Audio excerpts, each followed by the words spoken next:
اور یعقوب کو معلوم ہوا کہ مصر میں غلہ ہے، تب اس نے اپنے بیٹوں سے کہا کہ تم کیوں ایک دوسرے کا منہ تاکتے ہو؟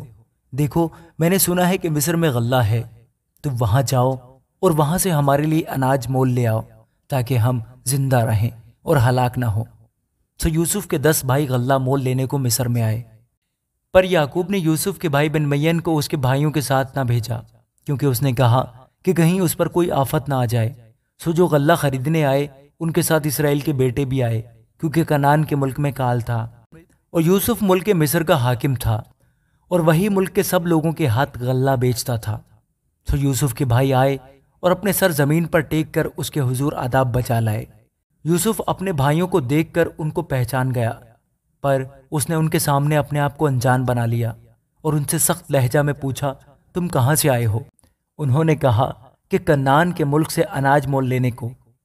یوسف نے تو اپنے بھائیوں کو پہچان لیا تھا، پر انہوں نے اسے نہ پہچانا، اور یوسف ان خوابوں کو جو اس نے ان کی بابت دیکھے تھے یاد کر کے ان سے کہنے لگا کہ تم جاسوس ہو، تم آئے ہو کہ اس ملک کی بری حالت دریافت کرو۔ انہوں نے اسے کہا، نہیں خداوند، تیرے غلام اناج مول لینے آئے ہیں، ہم سب ایک ہی شخص کے بیٹے ہیں، ہم سچے ہیں، تیرے غلام جاسوس نہیں ہیں۔ اس نے کہا، نہیں، بلکہ تم اس ملک کی بری حالت دریافت کرنے کو آئے ہو۔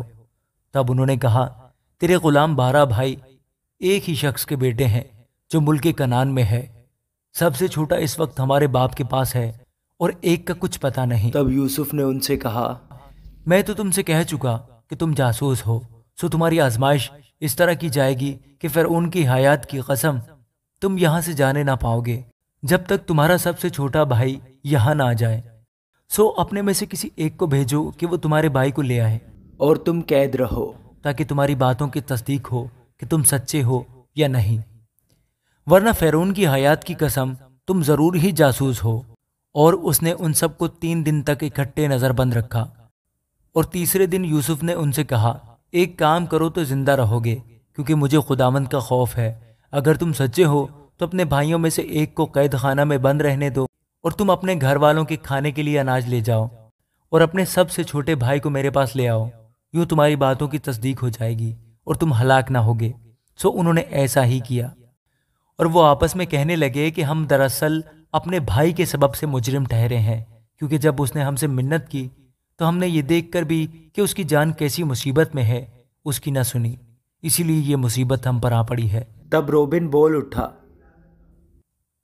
کیا میں نے تم سے نہ کہا تھا کہ اس بچے پر ظلم نہ کرو، اور تم نے نہ سنا؟ سو دیکھ لو، اب اس کے خون کا بدلہ لیا جاتا ہے۔ اور ان کو معلوم نہ تھا کہ یوسف ان کی باتیں سمجھتا ہے، اس لیے ان کے درمیان ایک ترجمان تھا۔ تب وہ ان کے پاس سے ہٹ گیا اور رویا، اور پھر ان کے پاس آ کر ان سے باتیں کی، اور ان میں سے شمعون کو لے کر ان کی آنکھوں کے سامنے اسے بندھوا دیا۔ پھر یوسف نے حکم کیا کہ ان کے بوروں میں اناج بھریں اور ہر شخص کی نقدی اسی کے بورے میں رکھ دیں، اور ان کو زیادہ راہ بھی دے دیں۔ چنانچہ ان کے لیے ایسا ہی کیا گیا، اور انہوں نے اپنے گدھوں پر غلہ لاد لیا اور وہاں سے روانہ ہوئے۔ جب ان میں سے ایک نے منزل پر اپنے گدھے کو چارہ دینے کے لیے اپنا بورا کھولا تو اپنی نقدی بورے کے منہ میں رکھی دیکھی۔ تب اس نے اپنے بھائیوں سے کہا کہ میری نقدی پھیر دی گئی ہے، وہ میرے بورے میں ہے، دیکھ لو۔ پھر تو وہ حواس باختہ ہو گئے اور ہکا بکا ہو کر ایک دوسرے کو دیکھنے اور کہنے لگے، خدا نے ہم سے یہ کیا کیا؟ اور وہ ملک کنعان میں اپنے باپ یعقوب کے پاس آئے اور ساری واردات اسے بتائی، اور کہنے لگے کہ اس شخص نے جو اس ملک کا مالک ہے ہم سے سخت لہجہ میں باتیں کی اور ہم کو اس ملک کے جاسوس سمجھا، اور ہم نے اس سے کہا کہ ہم سچے آدمی ہیں، ہم جاسوس نہیں، ہم 12 بھائی ایک ہی باپ کے بیٹے ہیں، ہم میں سے ایک کا کچھ پتہ نہیں، اور سب سے چھوٹا اس وقت ہمارے باپ کے پاس ملک کنعان میں ہے۔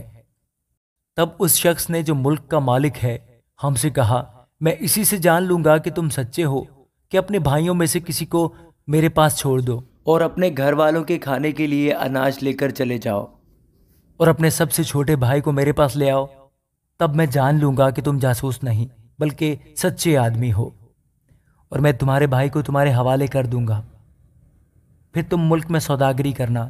اور یوں ہوا کہ جب انہوں نے اپنے اپنے بورے خالی کیے تو ہر شخص کی نقدی کی تھیلی اسی کے بورے میں رکھی دیکھی، اور وہ اور ان کا باپ نقدی کی تھیلیاں دیکھ کر ڈر گئے، اور ان کے باپ یعقوب نے ان سے کہا، تم نے مجھے بے اولاد کر دیا، یوسف نہیں رہا اور شمعون بھی نہیں ہے، اور اب بن میان کو بھی لے جانا چاہتے ہو؟